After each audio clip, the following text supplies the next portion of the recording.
good evening po sa inyo. I hope you're doing well and as well as your family. And of course, thank you kay Rico for inviting me to share with you on why Filipino expats need an insurance.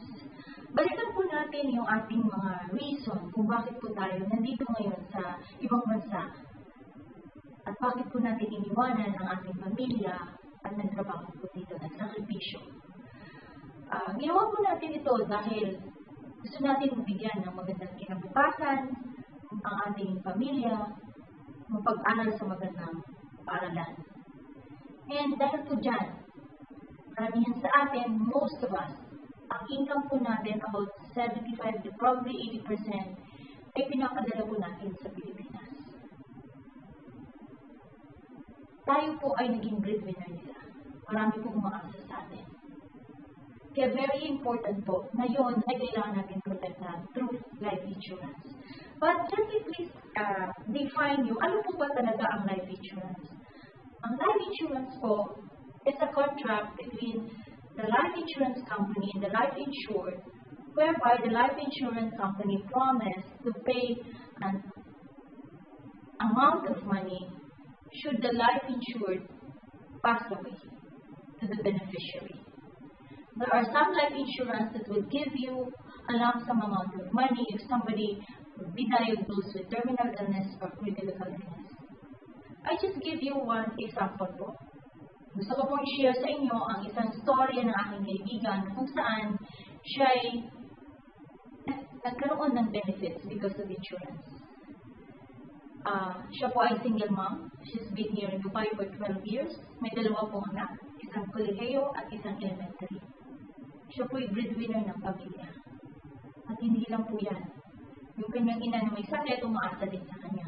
Mga kapatid niya umaasa din sa kanya. Hindi niyo po in-expect na magkaroon po siya ng lubhang sakit. Nang lubhang sakit yun ay hindi po ordinaryo. She was po diagnosed with cancer. Nung na-diagnose po siya ng cancer, ang una niyo pong iniisip is paano niya na may pagpatuloy ang pag-aaral ng kanyang dalawang anak. Pangalawa po, paano na yung pagpunan niya yung ina niya na may sakit? Paano tumatanggap? And of course, naisip niya rin yung mga kapatid niya. Nakakalungkot isipin na isang tao na diagnosed ng cancer, iniisip pa rin yung pamilya. And that is very natural for us Filipino. Ganun natin kamahal ang pamilya natin. Ganun natin pinapahalagan sila. Ang kaibahan niya lang po, pinaghandaan niya na. Pinaghandaan niya itong what if na hindi niya ina-expect na mangyari sa kanya. She's very healthy. And all of a sudden, all her life changed because she was diagnosed with cancer. And thank God she got life insurance. She was given a critical illness claim that only not saved her life, but also continue her obligation to her family, to her children.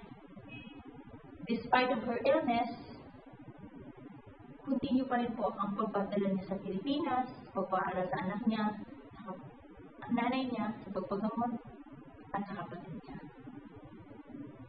Yun po ang kaibahan niya. Dahil napaghandaan niyo po. Sana po, we should learn from that story na share ko po sa inyo. Na ang mga bagay-bagay po ay hindi natin sometimes ma-avoid. We live in a very high risk maaring sa workplace natin, even sa ating comfort of our home. Hindi po natin pwedeng masabi kung anong pwedeng mangyari. Tayo lang po ang nagbibigay ng income sa pamilya natin. Isipin mo po na kung tayo po ay mawala, paano na po sila?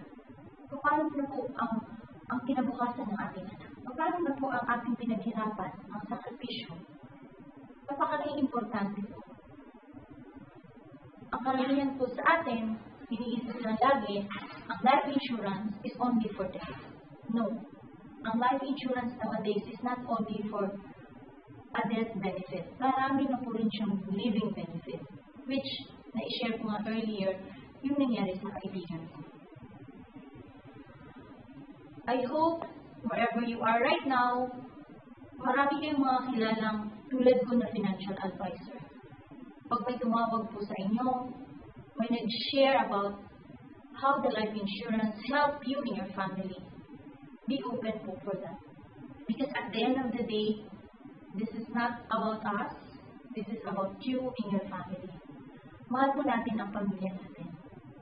Kaya tayo nagsasakripisyo. Dahil mahal natin, gawin po natin ito para sa kanila. Dahil tayo lang ang magbibigay sa kanila ng last paycheck if something may mangyari sa atin. Marami pa pong mga ibang dahilan kung bakit kailangan natin ng life insurance. Sa mga taong may mayayaman, marami ng asset na na-acquire, pwede niyo pong gamitin yun as estate planning. Pwede rin pamana sa anak. Sa mga may anak na maliliit, through life insurance, may pagpapatuloy po ng mga anak natin maliliit yung pagpapaaral nila. Makakasigurado po tayong makakatapos sila sa kolehiyo. Yung pangarap natin sa kanila, yung sakripisyo natin ginagawa, yung mga araw na wala tayo sa pamilya natin. Ipakita po natin because this is the only gift.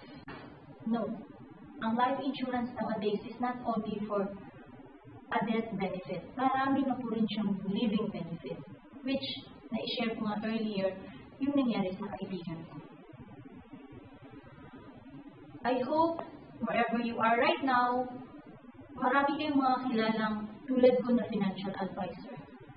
Pag may tumawag po sa inyo, may nag-share about how the life insurance help you in your family, be open po for that. Because at the end of the day, this is not about us, this is about you and your family. Mahal po natin ang pamilya natin. Kaya tayo nagsasakripisyo. Dahil mahal natin, gawin po natin ito para sa kanila. Dahil tayo lang ang magbibigay sa kanila ng last paycheck if something may mangyari sa atin. Marami pa pong mga ibang dahilan kung bakit kailangan natin ng life insurance. Sa mga taong may mayayaman, marami ng asset na na-acquire, pwede niyo pong gamitin yun as estate planning. Pwede rin pamana sa anak. Sa mga may anak na maliliit, through life insurance, may pagpapatuloy po ng mga anak natin maliliit yung pagpapaaral nila. Makakasigurado po tayong makakatapos sila sa kolehiyo. Yung pangarap natin sa kanila, yung sakripisyo natin ginagawa, yung mga araw na wala tayo sa pamilya natin. Ipakita po natin because this is the only gift that we can give to our family, to our children especially. Sana po with this little share, marami kayong matutunan and you will have to think about why we all need a life insurance, especially as Filipino expat. Kailangan po natin protektahan ang sarili natin, ang pamilya natin, dahil mahal po natin. Again, maraming salamat po and I hope to see you more again.